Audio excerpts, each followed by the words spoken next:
Good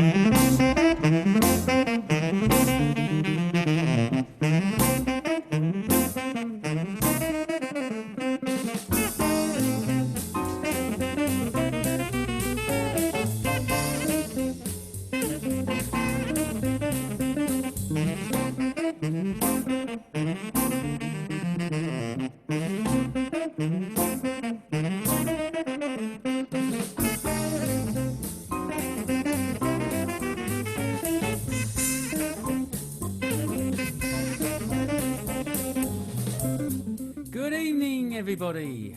How are you doing? Can you hear me? Okay. I can. Fantastic. Welcome. It's Friday, it's 8 o'clock, and that means it's time for Orpington Virtual Jazz Club. So, welcome to everybody. Before we get started, just remember to switch your screens to speaker mode so you can see us in a nice, clear picture. And that is, of course, the theme tune, which I've just playing out now, which is Back for More by the Joe Fuchs Quartet. Do a nice little BBC fade on that, just about. And tonight, I'm very pleased to have a very special guest with us this evening. He's here, he's live, he's in the house, in the Zoom house. He's a multiple award-winning musician. He's absolutely at the top of the game in many different fields of music. He plays many different styles. He's a record producer. He owns a record label. He's a award-winning sound engineer. He's got a gold disc. He's got he currently runs 6 bands, and I think it's fair to say he well deserves the title of the hardest working man in show business. Ladies and gentlemen, give a nice round of applause to Derek Nash. Hello, Derek. Hi. Hey. How are you, mate? Yeah, lovely. Yeah, it's a beautiful summer's evening now, so it's it's fine. Thanks for coming on and agreeing to join us tonight. I'm just trying to get everything still going here. How are you keeping in the lockdown? I know you keep yourself busy, don't you? So you're not one to sit around and watch reruns of Neighbours and things like that, are you? No, I have to say though, I have managed to successfully watch the entire series of Breaking Bad from beginning to end over the last 2.5 months. Oh, crikey! Which is quite something. 65 episodes of that. Yeah, that's going some. Yeah. So that's been taking the place of the gigs, but daytimes I've certainly kept myself fairly busy. I've got a whole project going with Dominic Ashwood, the guitarist, where I'm writing music. We've done library music before. In fact, my Picante Latin band started because Dominic and I wrote a Latin library disc. In music for a library album, and we liked it so much we ended up forming a band and playing all the stuff live. So I recall you telling me about that. Yeah, great. Just a fluke, really. We weren't planning to have a Latin band, but the music turned out so nicely we kept it going. So the next thing is rockabilly, rock and roll stuff. So quite interesting. I've been certainly doing a lot of growling tenor saxophone. Fantastic. And Dominic's been getting his Chuck Berry guitar together and all that kind of business. So it's been quite fun. We've been doing that, and I'm doing the new Some Kind of Wonderful CD, which I think we've got a little sneak preview on, haven't we? We're going to play, which is nice to get an exclusive. We've managed that so far with the artist. That's great. So looking forward to that. And a bit of gardening, of course. Well, you're a good gardener, so you know the joys of gardening. Well, I haven't had much time for it lately. I like yourself, I've been keeping quite busy doing various online activities. Yeah. So now, like a lot of the artists we have on, have lots of different projects that they've done over the years and bands they've played in. And I think what strikes me first about you is that you do all these things all at the same time, and they're all still going. You're currently running about 6 bands. Is that correct? It's about right. I mean, yeah, there might even be more. I'm not sure. I think amazing. It's about 6. I mean, I don't feel. I've never felt the urge to say that's it for a band. I'm done with it. Never again. Which some people do. They have to concentrate on one band and then they move on. Yeah. But I like the fact that in a normal situation, I will play Sax Appeal this week, and then the following week will be Protect, then the Picante Latin band. Then I've got my acoustic quartet and do the Some Kind of Wonderful show. It means it just keeps me playing so many diverse kinds of music. It makes me very happy that I'm not pigeonholed in any one style of music, which is great as far as I'm concerned. I like the diversification. Yeah. And then Yeah. some teaching, some workshops at certain times. I like constantly challenged. I like constantly pushing myself to try and well, you certainly do that, and everything you do. I mean, I must say, it's an amazing breadth of the styles that you cover, and everything you do is absolutely at the top of the game. I mean, you work with some amazing musicians, and the quality that you produce on everything you touch is just incredible. So, what I think I'd like to do, Derek, I've just slightly jiggled the order around of what we talked about. I think I'd like to go back and start. Think a little bit about. We can talk a bit about how you got going after we hear this first track, which I've picked the Young Lions, Old Tigers, which is that wonderful CD you made with Spike Robinson, and this is from 2000. Is that right? Does that sound right? Yeah, it's got to be about then. Yeah, about 2000, so 20 years ago. Wow. And so, of course, Spike Robinson on the tenor saxophone and Derek on the baritone on this track. This is Young Lions, Old Tigers, which is the title track of the CD. And I'm going to show a few little pictures while we do this, while we play this.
Wonderful, wonderful, lovely. That is Young Lions, Old Tigers featuring Derek on the baritone sax and the wonderful Spike Robinson on the tenor saxophone. And the rhythm section there, was that your regular guys, Derek?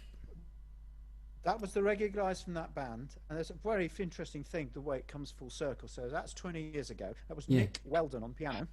And today I was contacted by his son, Felix Weldon, who's a very good drummer, saying, I've just got a new single out with the band I'm in, and anything you could do to help promote it. So I put it on my Facebook page. So if you go to my Facebook page today, you can actually see the next generation, Nick Weldon's son, Felix Weldon, doing that.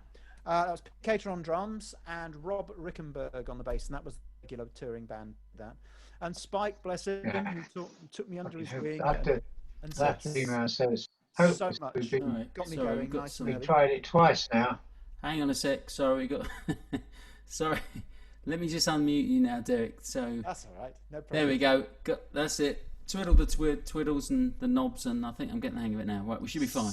Good. So when I was first in London, Spike was one of the main people that actually took me under his wing, and he was kind of my calling card for playing all those mainstream jazz clubs, because I was sort of too young and inexperienced. But if I go in with a band with him, they all got to know me, and I'm still working the circuit, Watermill Jazz and things like that, of all the places that I played with Spike when I first started working in London. And of course Susan May still running many of those clubs as well, and working very hard putting jazz on for us all, which is much appreciated. And of course you had got your regular quartet now with the Dream Team rhythm section of Dave Newton, Seb de Krom and Jeff Gascoigne, and you've made quite a few CDs with them. We haven't got time to get through all your stuff, unfortunately. So. No, well, I mean, just play a minute if you want. That's okay. I don't mind. But that's definitely something to check out, and your CDs are all on your website, aren't they? If anyone wants to go there and have a look. What I think we do now is play something a little bit more recent, which is a video. We've got some video from YouTube of one of your tunes, which you recorded with your current quartet, but this is you playing it live in Colorado with Ernie Watts. So do you want to tell us, and this is from 2015, so about 5 years ago, and this is the Conference on World Affairs Jazz Concert. So how did you get involved with that, Derek? Well, that was actually the year that Spike passed away. I was invited to Colorado for time, because Spike grew up in Colorado. What was basically happening? Well, he grew up. His first band was Dave on piano. Believe it or not, Dave Grusin and Spike used to play together at university and college dates and things like that. So Spike used to go back and play at this conference every year, and there would always be a jazz concert as part of this enormous. But they take over a whole university. It's an amazing thing, because you just wander around the campus, and there's geophysicists, and there's politicians, and there's scientists, and there's all sorts of amazing people at this conference. But there would always be a concert. And Spike used to do it, so I was invited, and I went over with the lovely John Barnes the first year. I got on well with them and got to meet them all, and they kept inviting me back. So I think over the years I must have done it 8 times, 10 times in total, over about 15 years, and been over and just spend a week in Colorado. And we talk on panels like this. We actually, I might talk about subjects that have nothing to do with music, or we might be a musical panel, it might be a social panel, all sorts of things we talk about. And then we do a big concert on the Tuesday night, and I got to meet and play with some of my musical heroes by doing that. Ernie Watts being one of them. Dave. And how was he? How was it? Was he very? I mean, you imagine a very gracious chap. Yeah, he seems very gracious. Yeah. I mean, his technique is just frightening. I used to go there, and I'd turn up for the rehearsal and the first thing, and he'd already be sitting in a basement room, and he already would have done half an hour of the most ferocious exercises. So even at a more advanced years than you and I, he would practice all day long. He would just sit and play these outrageous patterns. So, just because he's at the top of the game doesn't mean he's shirking anything. No. Well, let's watch a bit of this then, and he's on very fine form here. So this is your composition that you've played, and do you want to introduce it so I don't screw it up? It's a Thelonious Monk quote, isn't it? It's a Thelonious Monk quote. There's this wonderful thing. If you go put Thelonious Monk quotes in the internet, you'll find it. And he was asked all sorts of questions and said some very weird things. whilst he was talking about how to play jazz. You know, he'd say, "Make the drummer sound good," and the inside of the good tune idea. is the part that makes the outside sound good. But Great. there's this one line that was written down. He just said, "How to play jazz?" He said, "You got to dig it to dig it. You dig." And then he walked off stage, and that was it. So I loved the rhythm of that line. You got to dig it to dig it. You dig. And I just turned it into a song. And the song's actually got lyrics, which are all these other quotes built to it. You know, Thelonious Monk, he said, "Make the drummer sound good." That's the opening line. Fantastic. Thelonious Monk, he said, "The inside of the tune is the part that makes the outside sound good." So Wow. Kurt Elling is going to sing this one day. He is going to do it. Yeah. My dream. Fantastic. Well, let's check a bit of this out. And this is live in Colorado in 2015 with Derek and Ernie Watts. And this is "You've Got to Dig It to Dig It. You Dig." Here we go.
Yeah, that is of course the great Ernie Watts there with alongside Derek, featured on one of his own tunes there. So holding your own there, mate, with some of the finest in the world. I don't know. I tell you, what I love is hearing my tunes played by other people, because when when other people play your tunes, really great, monstrous musicians, that's actually, I'd rather just sit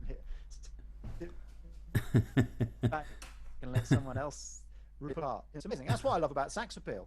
I don't mind the odd solo, but I love standing there and over the years, Dave O'Higgins or Brandon Allen or Simon Allen or Matt Waits, and they'll all just come steaming in and take one of my tunes and take it in a whole different direction. I mean, like Ernie Watts there, it was outrageous. Amazing. I remember afterwards I was saying, what were you doing there? There was a bit with a top F on it. And his hand playing on it. And actually got the other hand up playing the top F trill. And he showed me, and he was, perfectly happy to show me what he and how he did it and all that kind of thing. Oh, but, outrageous. Fantastic. So we're going to move on because the time's races past on these things, and we're going to play a little bit from Picante now. So this is one of your more recent projects, with a Latin jazz band. As you say, it was born out of this music you wrote with Dominic, and it featured the wonderful Robin Jones, who sadly passed away last year, and it really is a fantastic band. I remember come to see you a couple of times, and really knocked out with again it's that thing of doing some very different music, but doing it with absolute authenticity and some incredible musicians, and you just slot right into that and make all that happen. It's quite amazing to see you playing in all these different styles. And of course, Dominic too. I mean, it blew me away when I heard him play electric guitar on this gig. I'd not heard him play like that before. I was like, "Who's that?" It was incredible. Yeah, he's great.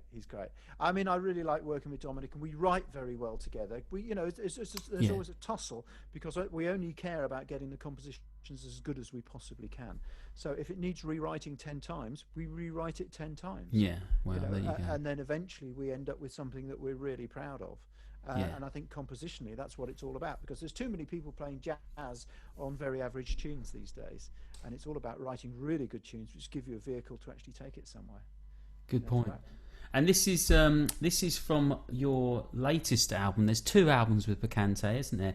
And this is from last year, and this features Satin on the percussion, who's has actually decked with Head South with us. So I've played with Satin a few times. He's got some chops, doesn't he? He can. Oh, absolutely, he's amazing. He's incredible. So this is Satin sing on the congas, covering for Robin Jones, and this is from the latest album. It's a lovely cha-cha, and it's called Consuela. And is that dedicated to any particular Consuelo? Is it the well, because I think there's she was the maid in Family Guy, which is I think kind of where half the inspiration came from. Oh, I see. But there was the Consuela Valanquez or something. Is it who wrote Besame Mucho, wasn't it? Which is about 15 years old. Yeah. Another one. Here we go then. So this is Consuelo, and this is from the album Bim Bam Bom.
Consuelo there from Derek's band Picante, featuring another all-star lineup. Was that Neil on the piano there? Neil Angeli. That's Fantastic. Neil Angeli on piano. Man, yeah. Just stunning, Wonderful. stunning.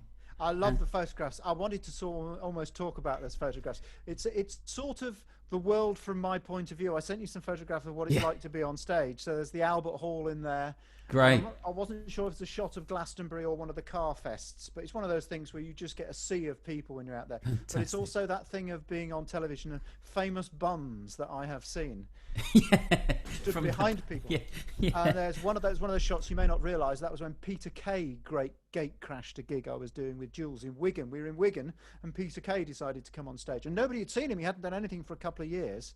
You're right. And this was just before they announced the tour, which then subsequently got cancelled. Pulled, He just turned up and he said, "Oh, I'll introduce." Who was the guest? The other guy from Squeeze, Difford. Chris Difford.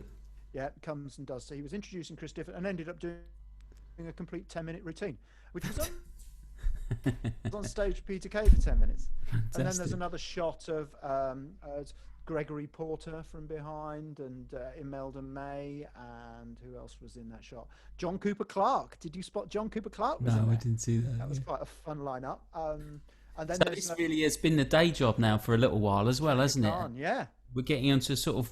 It's been a few years, isn't it? And so I don't know how you fit it all in, mate. I really don't, because that's quite a schedule that you get touring with Jules all over the world. And I mean, for some of you that don't know, so this, alongside that, you've worked with people like Tom Jones, Eric Clapton, Jack Bruce, Amy Winehouse, Michael Bublé, and Sir Paul McCartney as well. I mean, these are some of the sort of artists you find yourself sharing the stage with as well, on these big stages. And that's obviously a very different experience to playing on a little jazz gig. But it's all music, isn't it? I mean, it's all music. And I mean, these people are often much humbler and nicer than you think. Paul McCartney was gorgeous. He said, "Sorry guys, we did to my life," and he'd never done that for a long time. We were doing it with a big band on a television show, and he said, "Just give it a bit more. I'm too far away from you, and I'm not getting the feeling of the power. I want it to be loud and brash. Can you play a bit louder for me? And would you mind if I count this in?" He said to the drummer. Would you mind? I mean, he's Paul McCartney. Do it real light, mate. He's just got all the manners. And I mean, I remember meeting Robert Plant, and he said, "Oh, hello, nice to meet you. I'm Robert." And I'm thinking, I know who you are. You're Robert Plant. But these people don't expect to be treated any other way than just we're all professionals doing the same job. Yeah, it was great. Eric Clapton, so humble, such a humble, lovely, sweet guy. And so part of that gig is the regular New Year's Eve celebrations, which I think we've got a little clip of here as well. And this is one of Jules's hootenanny gigs that you feature on. And there's a solo that you play on this. There's a bit of boogie woogie. And from Jules, and then the band. And this is on the hootenanny thing for the every New Year's Eve. How many years has that been going? Quite a while now, hasn't it? Well, I can't say I've celebrated, because actually, believe it or not, last night I was supposed to be playing at Hampton Court with Jules. Oh. So that would have been my 16th anniversary with Jules last night. Wow. Because Hampton Court was the first ever gig I did. My audition was at Hampton Court. So last night would have been, well, it still is 16, presuming we get back together again, which is, I'm sure it will happen. But it's just one of those, it's so desperately infuriating to have lost all these amazing gigs I'm supposed to be doing right now. I know. Anyway. So here we are. But if you were doing that, you wouldn't be doing this, would you? So, absolutely. You've got to look at the upside, mate. This is.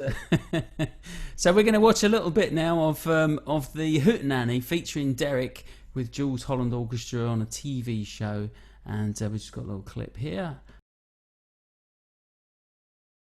Derek there, featured with the Jules Holland Orchestra and absolutely tearing it up with a fantastic solo.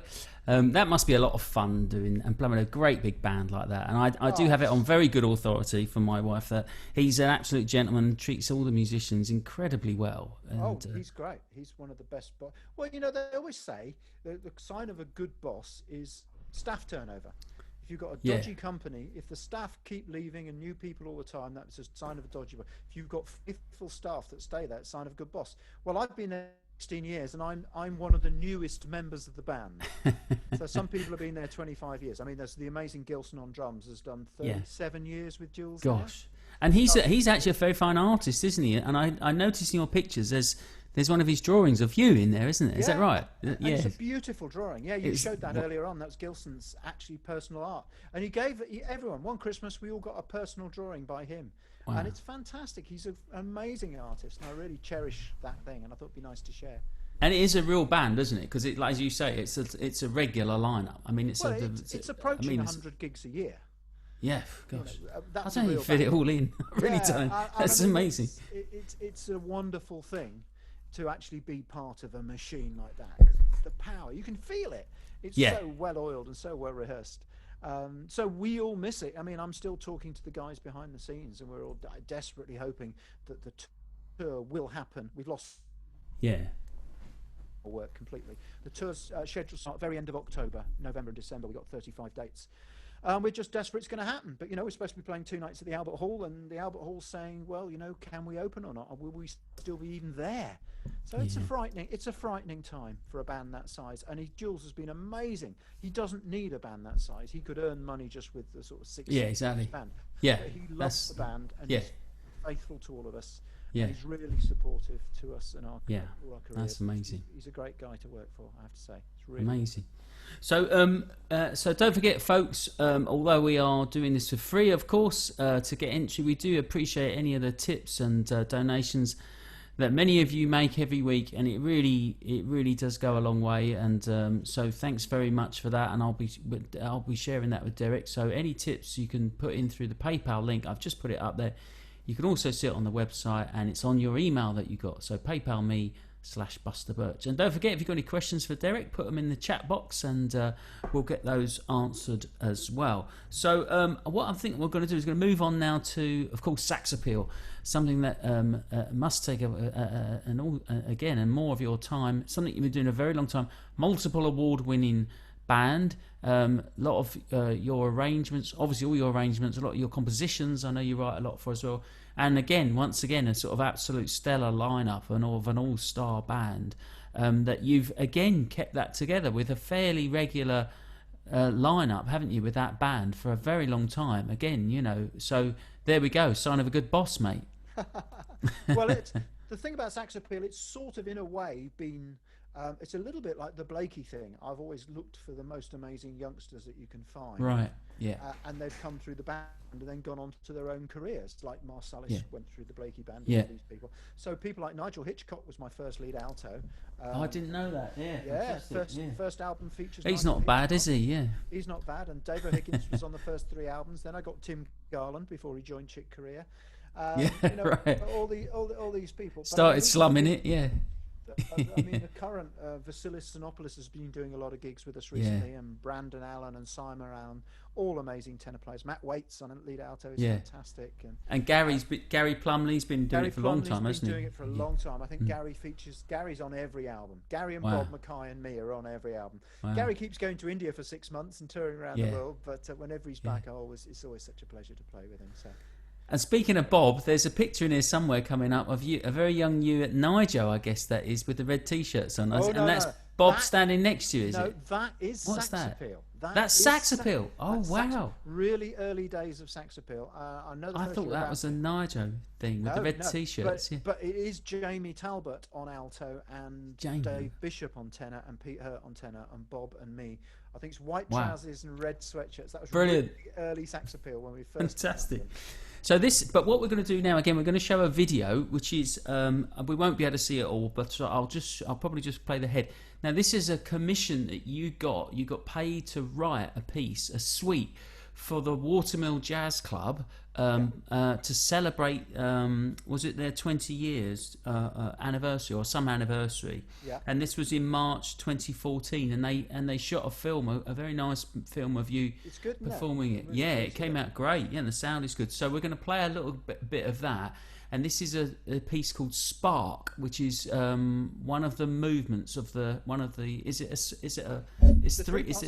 suite, yeah. A mini synopsis, and if you go to YouTube, there's me explaining the whole thing. Mini synopsis: Watermill Jazz burnt down. So this is part one, which is all about the burning down of the jazz club. So it's the spark, which is Bob Mackay on piccolo, is the very first flicker of flame, and then slowly the whole jazz club sets alight, and then as it goes on, later this bit we won't get to it, we actually hear the fire engines arrive and the water gets poured on, and it all disappears back down to just a single. And that's the reference to the Phoenix as well, of course, which the suite is called the Phoenix Suite. So we've got a little clip here from Derek's Phoenix Suite, live at the Watermill Jazz Club, and this is all on YouTube for free. You can all watch it. This is from YouTube, so we're going to play a little clip from there.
As much as I hate to do this, we're not going to have time to hear all that. But as we said, that's on YouTube. So if you want to check that out, fantastic writing, mate. I think that's really gets a great sound out of the lineup you've used in there. And I've got to thank my dad. The very first photo you showed was me and my dad. Bless him. Died a couple of years ago now. But he worked for the BBC Northern Dance Orchestra. In fact, one of the questions I've just seen on the chat is when did you start playing? Well, it was the guidance of the BBC Northern Dance Orchestra. All the guys in that band were so helpful, and that's what guided me on my path. And my dad was an arranger for big bands, so I sat down with him and said, try this and do this, and no, that's not right, and don't double a third, and have a listen to this.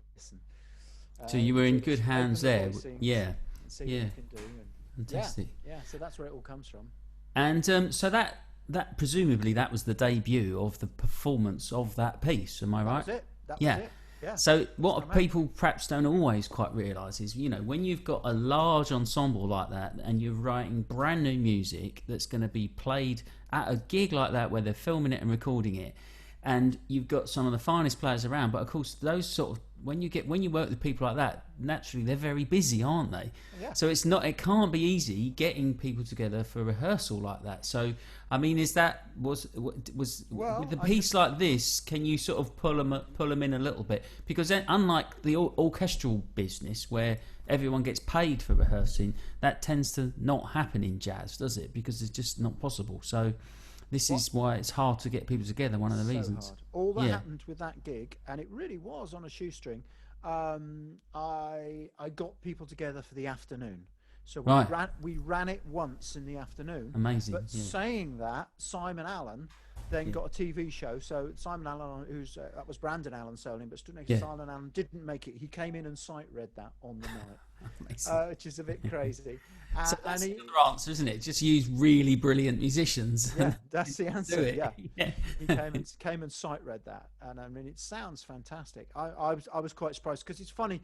You get an aversion to actually watching yourself on television, and listening to your own music, and I've listened to more of myself in the last hour than I have done in the last 5 years, probably. And actually, it's quite satisfying to actually. You find this. I talk to people. I say if you actually hate the music, by the time you never want to hear it again. By the time you release an album, you've heard it so many times, and when you come back to it. Usually, if you're lucky, if you've done a pro job, you actually come back and think, "Oh God, it was okay." Actually, oh, well, I found like when you record as well, you always remember like those moments in the studio, or when you put something down, and your memory of it is, oh, that was a bit, I wasn't sure about that, and so you find yourself, if you listen too quickly, you're listening for the mistakes and things like that. Now, actually, maybe we should talk about this because what maybe people don't realise as well, you spend all your daytimes in the studio recording other people and sound engineering and producing all these incredible records. How many do you even know how many records? No, absolutely hundreds. It is literally hundreds of albums, records that you've made. Yeah. And one of which, of course, you got a gold disc for the Jamie Cullum. There was a picture of him earlier. Yeah, we did a Radio 2 broadcast with him. And, Pointless Nostalgic on Candid Records I produced it, co-produced it with Jamie. Got a credit on that. Right. And got a gold disc, which was fantastic. A lovely thing. And all sorts of people over the years: George Melly, Georgie Fame. But as someone who's been in and recorded at your studio on several times, what's always struck me is your ability to concentrate and focus so intensely, and it's quite a. How do you, I mean, as a musician, and as an engineer, do you find you listen to music differently, or are your ears just that so? Does it sharpen up your ears for one thing or the other? And I mean, it seems like you seem to get this perfect balance of it, because I'm very lucky that my ears don't let me down. Yeah. If I hear something that I consider to be an error, I might even not know what it was, but I'll just quickly look at the numbers and say, all right, 3 minutes 35, something happened that I twitched, and they can wasn't right. Go back, and I'll just write the number down. If I go back, invariably there will be something at that point, incorrect bass note, or somebody comped the wrong chord, or rhythmically it was out or something. So you're always spot on. My ears don't let me down most of the time, and just years of intonation things and trying to get people in tune. It's a funny game. You see, the thing about being a sound engineer is my job is to make you as musicians just feel as comfortable and as relaxed as possible. You won't forget about it. It's to be invisible recording studios. You just get on with making good music and having a good time. That's what it's about. And you've got to do it all behind the scenes. And some people might not realise, but you did spend some time at the BBC as a young man, as a sound engineer, didn't you? This is where you were trained, and 15 years at the BBC as a sound engineer. So proper training. And I ended up working in what's called TMS, the music studio, recording music for radio and television, and I did things like Hetty Wainthropp Investigates and Bobby Davro's Rock with Laughter, all the music, Bruce Forsyth, The Generation Game, and Last of the Summer Wine. I remember recording some of those with Jack Emblow on Jack Emblow, of course. So all that stuff, it's just such fantastic training to have spent. Right, that's just what I was going to say. With music. Yeah, and around that, training. On that level as well. Yeah, where everything's got to be just right. Yeah. Well, the thing that working as a sound engineer in television taught me is that 90% good very quickly is far better than 100% good and everybody's bored to tears. So actually, you get great. You've got to be quick. You've got to be quick. You've got to get something that sounds pretty damn good very quickly. it might not be the best sound ever. It might not sound like it's been in Abbey Road for a month, but then I'm not the same cost as Abbey Road, and I'm usually working with jazz people on a jazz budget, so they want a good sound as fast as possible. And that's what I learned doing television, because it's called television, it's not called telesound. We were always thrown off the far end. Yeah, very good. And we were sort of, come on, sound, get it right, get it together. And it's your fault if it's not right, and it's their fault if it's good. Yeah. And that was great fun. I mean, I spent 15 years, and I didn't just do music at the BBC. I did everything from Jack and Ori to the Young Ones to the Two Ronnies to Grandstand to Newsnight. But the thing I find with sound engineers as well is it's there's the technique and the skill and the knowledge and the technical stuff, but then there's all the other stuff as well, which is like, to me it really is the dark arts. Like you hear things, the way you mix it isn't necessarily how it's going to sound. Do you know what I mean? Like you've got to get the blend of the mix, and then it really is quite amazing. And yet you also mix your different projects differently, don't you? So we're going to come on to some of your funk work now with some of your funk groups, and listening to the sound of those CDs again. It doesn't sound like it's the same person that's done. Like the acoustic quartet albums sound beautiful. It's like Blue Note, kind of Rudy Van Gelder. And then you've got the funk things with a completely different mix and feel to it, but which is perfect for that style of music. I don't think people quite appreciate like what an art form that is. I don't know. Have you got anything to say about that? I'd just say I've been given 15 years in the studio, 20 years in the studio to practice on other people's bands. And it's a question of getting the core sound very quickly and understanding. A lot of people think sound engineering is always about adding, it's not bright enough, add more treble. Half of sound is actually, you're a surgeon, you're carving the sound up into little bits. There's space for the bass drum, there's space for the bass, there's space for the piano. It's all about painting all these sounds in different places to make a fully formed picture in the end. But you don't notice all the detail that's gone on in the background. You just hear it as one big picture. But actually, there's loads of stuff that you've thought about. You've thought about the detail of what's going on in the far right-hand side. And that's the clarity you get of the sound, and everything's in its little place, isn't it? That's why everything's so clear.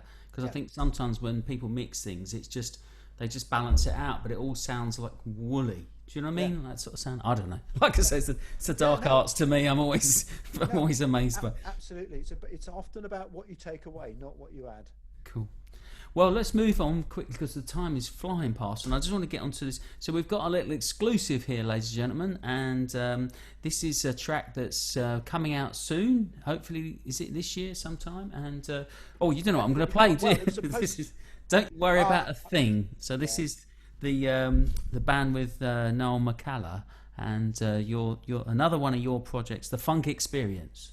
Well, the Funk Experience, this is where it started, and we invited Noel as a guest, but this has now morphed into a whole show called Some Kind of Wonderful, where we play exclusively the music of Stevie Wonder. Right. Now, again, who Noel's a bit of that's Noel's thing, isn't it? One of his singing. Things. Yeah. One of his things. In fact, he was too scared to do it. It took me 6 months to talk him into doing it, because he said Stevie Wonder is, to him, a sort of godlike figure, and he didn't think he was worthy of trying it. But I think he's an amazing vocalist. Yeah, it's incredible. Since I first met him in Morrissey Mullen 25 years ago, I wanted to work with him. So I'm so happy we got a band together now. And he's such a great guy, and it's just such fun on stage every time we do it.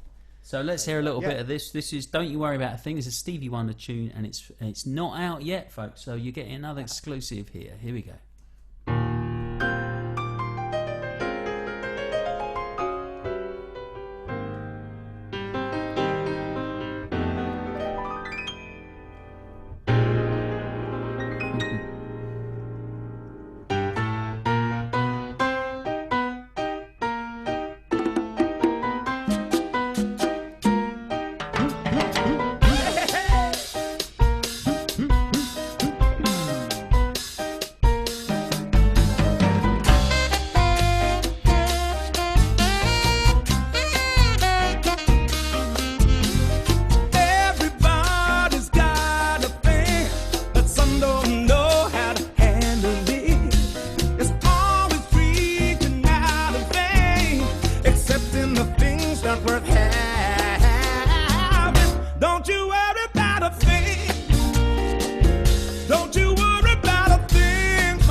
Don't you worry about a thing.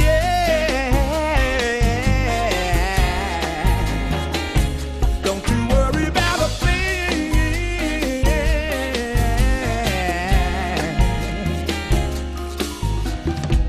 Everybody needs a change, a chance to check out new. But you're the only one I see. The changes you take yourself through.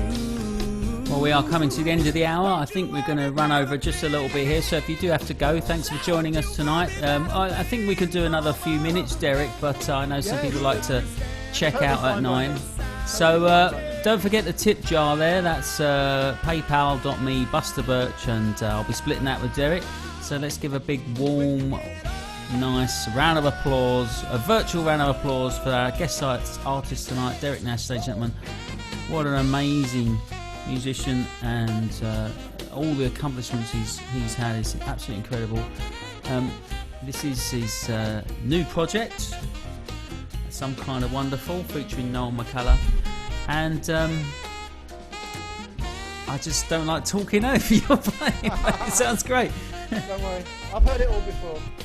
Next week we've got Nick Beston joining me next week, ladies and gentlemen, so that'll be interesting. He's got a lot to say as well about music and life, so join us next week if you're going to check out and now. His incredible son. And his son Alfie, who's getting more famous than Nick is already, and so Nick will be here next week, and then I'll be posting the following weeks after that soon. So I'm currently booking the next bunch of artists, guest artists. So don't forget the website, busterbirch.co.uk, virtual jazz club. Tell your friends. All they've got to do is sign up with their email address, and anyone can come for free. But if you'd like to make a tip, that's much appreciated. Come on, this is Neil. Let Neil have his moment. Oh, is it? Here we go. Come on then. Oh!